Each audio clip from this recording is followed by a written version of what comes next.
Um, so in September 1999, a $125 million NASA spacecraft Yeah. finally approached Mars. Right, after a grueling, like, 9-month journey through the vacuum of space. Exactly.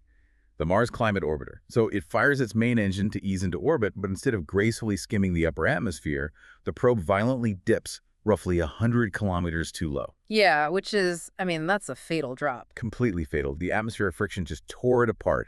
It instantly incinerated nearly a decade of, brilliant astrophysics and engineering work.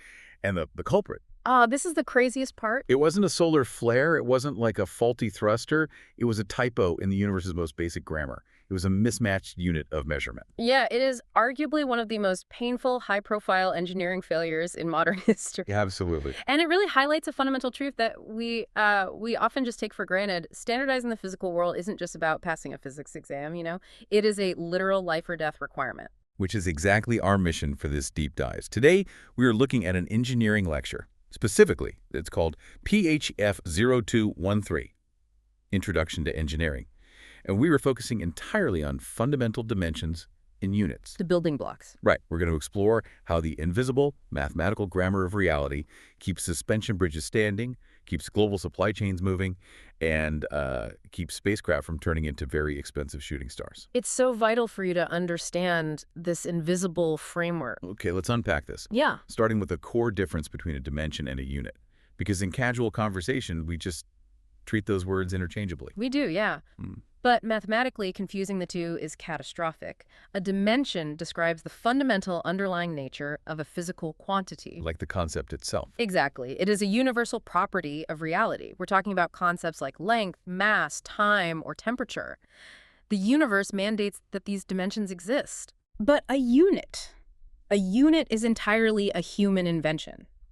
It's just the arbitrary standard we agreed upon to communicate those dimensions to each other. So the dimension is the physical reality like, say, the distance between two walls. Yes.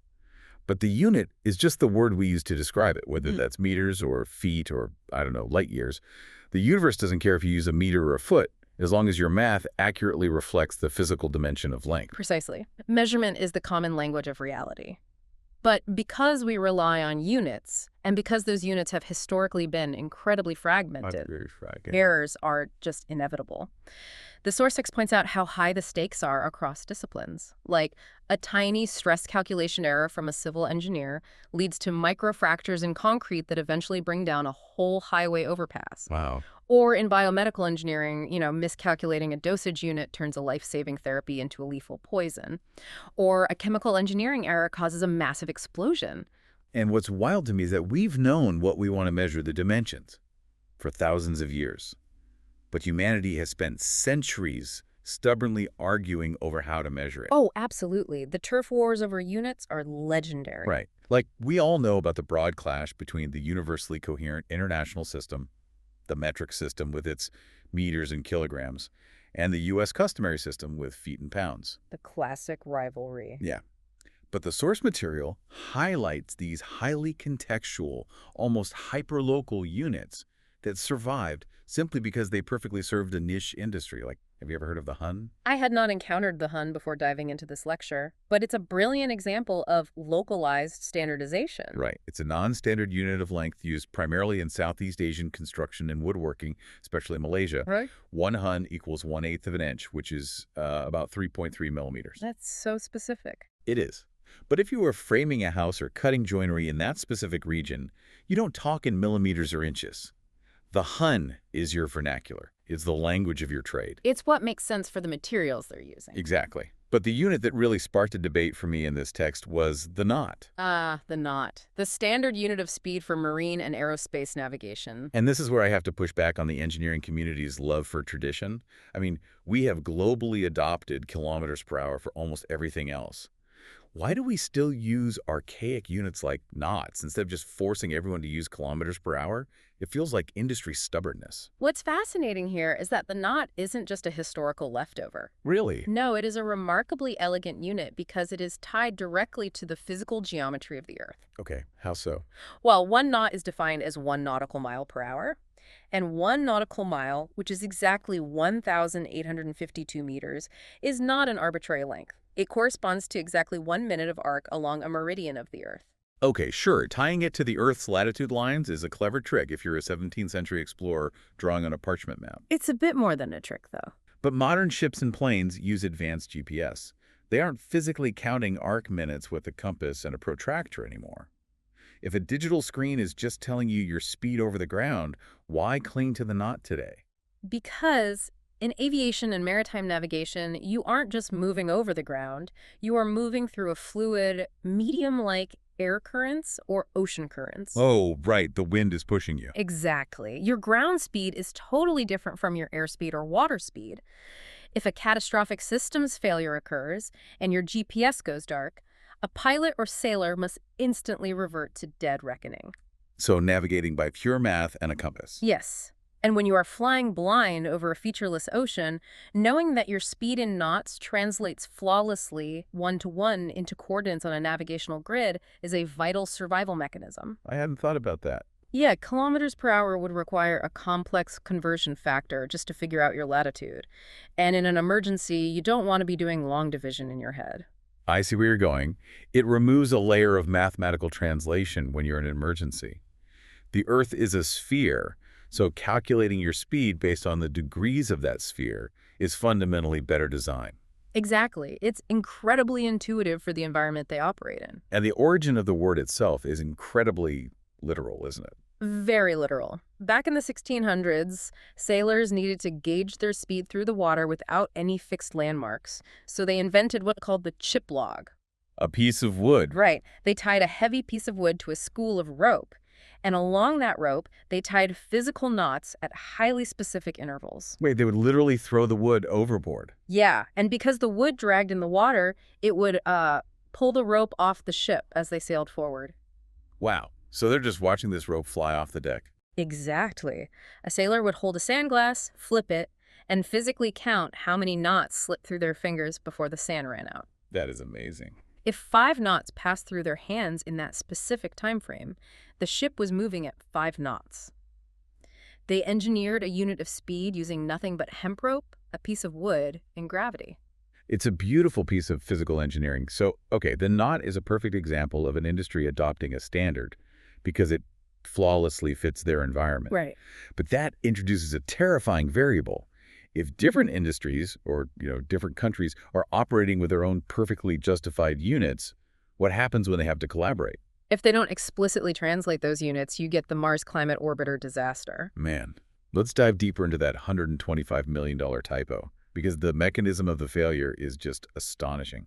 We mentioned it burned up in the atmosphere, but the root cause wasn't some deep, unknown astrophysics anomaly. Not at all. It was a communication breakdown between Lockheed Martin, who built the spacecraft, and NASA's Jet Propulsion Laboratory, JPL, who navigated it. Right. So Lockheed Martin's engineering team provided the critical telemetry data for the spacecraft's thrusters. When the thrusters fired to adjust the trajectory, Lockheed's software calculated that force using the U.S. customary system. Right. Specifically, they measured the impulse in pound-seconds. But JPL, the team actually sending the commands and calculating the orbital mechanics from Earth, assumed the data was in the metric system. They were operating in Newton seconds. And here is why that is so fatal. A pound of force is equal to roughly 4.45 newtons. Oh, wow. So every time the Lockheed software reported the thrusters had fired with, say, 1 unit of force, JPL's computers assumed it was 1 newton, when in reality it was almost 4.5 newtons. Exactly. JPL was underestimating the force of every single thruster burned by a factor of 4.45. That is a massive discrepancy. Right. But for a single day, that might barely nudge the trajectory. It's subtle. But over a 9-month journey through the solar system, that tiny, compounded angular error pushed the spacecraft over 100 kilometers off course. It's like trying to bake a cake with a recipe written in Celsius, but your oven only reads Fahrenheit, except your cake is a $100 million robot, and it just incinerated itself. That is exactly what happened, and the source text makes a crucial observation about this. The failure wasn't a lack of advanced physics knowledge, it was systemic oversight. A lack of communication. Yes. NASA has some of the most rigorous checklists on the planet. Yet, their software integration tools did not force the engineers to explicitly declare the units in the code. The numbers were just floating there, naked, without their units attached. And human assumption just, filled in the blanks. Which is why modern engineering relies on a built-in mathematical reality check, a fail-safe to ensure that long before software is written, the fundamental equations actually describe the physical world. Okay, here's where it gets really interesting. This built-in reality check is a concept called dimensional homogeneity. A big term. Which is a very intimidating phrase for a very simple rule. You have to compare apples to apples. The rule dictates that all terms in an equation must have the exact same fundamental dimensions on both sides of the equal sign. The universe demands internal consistency. You cannot mathematically add force to distance. It is physically meaningless. Right. It's like trying to add the concept of heavy to the color blue. Your calculator might let you type the numbers in, but the result doesn't represent reality. Exactly. If we look at a basic physics formula, like distance equals speed multiplied by time, speed is fundamentally a dimension of length divided by time. When you multiply that by time, the time dimensions mathematically cancel each other out, leaving you only with length. It balances out. So you have distance, which is length equaling length. The equation is structurally sound. But where dimensional homogeneity becomes truly powerful is when it's applied to complex structural safety, like a civil engineer designing a steel I-beam for a skyscraper. Okay, how does that work? The text uses the example of Young's modulus, which is a critical parameter that describes how stiff a material is. It tells an engineer exactly how much that steel beam will bend under the weight of a building. And Young's modulus is calculated by dividing stress by strain. Let's break those down because honestly, they sound like the exact same thing. In everyday language, they are. I'm stressed, I'm under strain. Yeah, exactly. But in engineering, they are vastly different. Stress is the physical load applied to the material. It's defined as force per unit area. Like the weight of the building pressing down. Yes. Think of the immense weight of a concrete floor pressing down on the specific cross-section of a steel column. That is stress. Okay, so stress is the force trying to crush or stretch the material. What is strain? Strain is the material's physical reaction to that stress.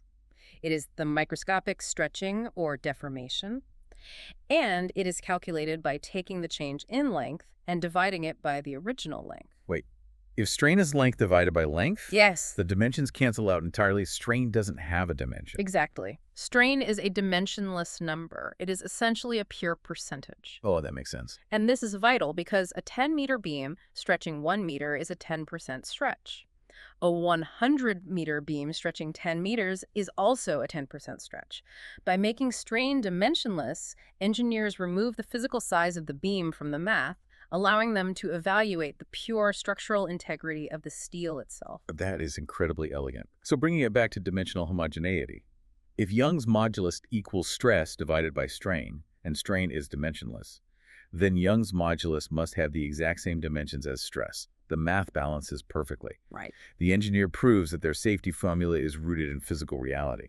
But the text also provides a brilliant everyday example of what happens when we ignore how these dimensions are framed. Even if the dimensions are correct, presenting them inconsistently can completely manipulate human perception. Oh, this is the automotive example in the lecture, right? Yes. It is a fantastic illustration of psychological framing. They compare the fuel efficiency of two vehicles, a Proto Alza and a Proton Exora. Right, let's look at the numbers. The Alza's fuel efficiency is listed as 22 kilometers per liter. That's highly intuitive for most of us. 1 liter of gas gets you 22 kilometers of distance divided by volume. But then the Proton Exora's efficiency is listed as 9.78 liters per 100 kilometers. Which flips the entire concept upside down. That is volume divided by a fixed distance. Now, if you're listening to this and trying to do the math in your head, don't worry, the exact numbers aren't the point. No, the point is how easily your brain is tricked. Exactly. Because as consumers, our brains look for the higher number. We see 22 and we see 9.78, and it requires active cognitive effort to realize that these two metrics are entirely inverted. They're describing the exact same physical dimension fuel consumption, but because the units are inverted, they cannot be directly compared.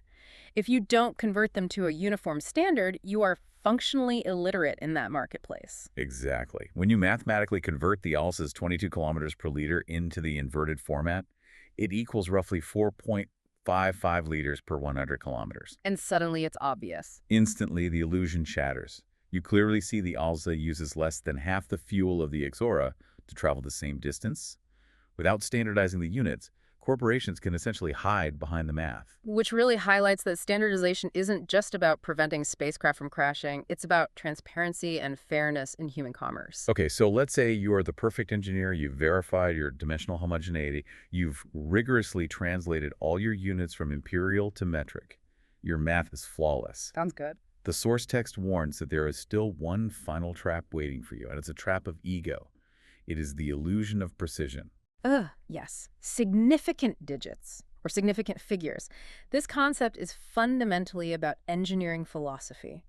It is an exercise in epistemic humility. Epistemic humility, I love that phrasing. Yeah. Because significant digits aren't really about counting zeros, are they? They're about mathematically encoding your own margin of error directly into your data. Precisely. No physical measurement is absolute. Every tool has a limit. Right. If you measure a steel bolt with a cheap plastic ruler, you can confidently say it's 12 millimeters wide. That is 2 significant digits, the 1 and the 2. But if you measure that same bolt with a laser-calibrated micrometer, you might find it is 12.004 millimeters wide. Giving you 5 significant digits. Right. The digits tell the next engineer exactly how far they can trust your tool. See, I always found significant digits frustrating in school because it feels like we are artificially dumbing down our math. Yeah. Why is it that in the number 000012, those first zeros don't count as significant, but a giant number like 5,000 from a lab instrument might have exactly 4 significant digits? This raises an important question about context. Leading zeros, like in 0.00012, just show the scale. They just tell you it's a very small number. They don't reflect precision. Okay. But if a scientific instrument reports 5,000, and it's precise down to the single digit, all 4 numbers are significant because it measured the thousands, the hundreds, the tens, and the ones. So it's about the tool's capability. Exactly. And it's vital because of the difference between calculation and reality. A calculator doesn't know the physical context of the numbers. It just processes the algorithm. Right. But let's say you are calculating the area of a room. You measure the length with a highly precise laser, giving you 5 significant digits. But your laser battery dies, so you measure the width by just walking heel to toe across the floor. Oh, man. That's a highly sloppy measurement. Yeah. You might have like 2 significant digits at best. Exactly. It's a rough estimate. When you multiply those 2 numbers together, your calculator will spit out an area with 7 or 8 decimal places. Because the calculator assumes both measurements were perfect. Right. But you, the engineer, know that your final conclusion is heavily polluted by that sloppy heel-to-toe measurement. The chain is only as strong as its weakest link. Your final answer can mathematically only claim the precision of your least precise measurement. So you are forced to truncate that long, beautiful calculator number down to just 2 significant digits. You must. If you publish all 8 decimal places in a scientific report, you are projecting an illusion of certainty. You are essentially lying to the scientific community about the quality of your data. You are claiming a level of truth that you do not physically possess. Which brings this entire discussion to such a profound place.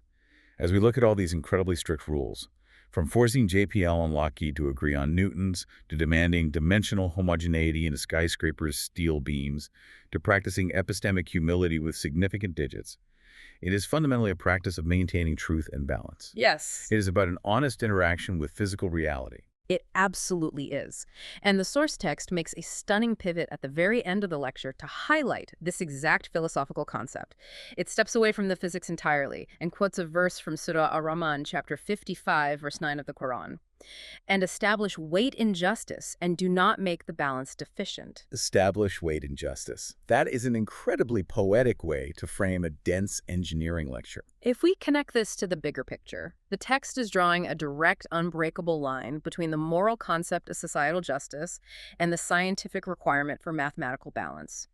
Dimensional homogeneity, the idea that mass must equal mass and length must equal length, is quite literally the physical manifestation of fairness. It's the physics of justice. Exactly. Both divine guidance and the rigorous scientific method demand order, accuracy, and consistency.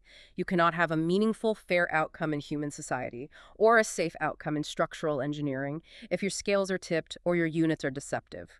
It really changes how you look at the built environment around you.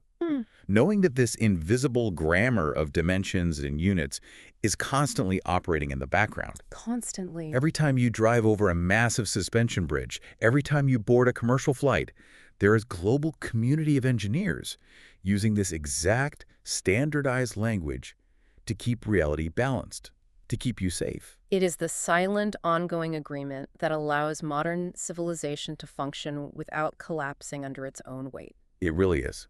And it leaves me with one final thought to mull over, and I want you, the listener, to think about this too as you go about your week. Yeah. We've seen that the physical world requires such intense, universally agreed-upon standards just to prevent a $125 million spacecraft from drifting off course. So what are the unmeasured units we use in our daily human communication? When we talk with our partners or coworkers about abstract concepts like success, or when we promise we'll finish a project soon, or when we argue over what is fair, are we unknowingly operating with mismatched units? That's a great question. Are you speaking in newtons while they are expecting pounds? And could that missing translation be the hidden cause behind our own personal miscommunications and crashes? A mismatch in personal units. That is a truly profound way to examine our relationships. We spend so much time looking at the tangible materials of our lives, the solid stuff we can knock our knuckles against. But maybe we need to spend a little more time checking the invisible grammar holding it all together.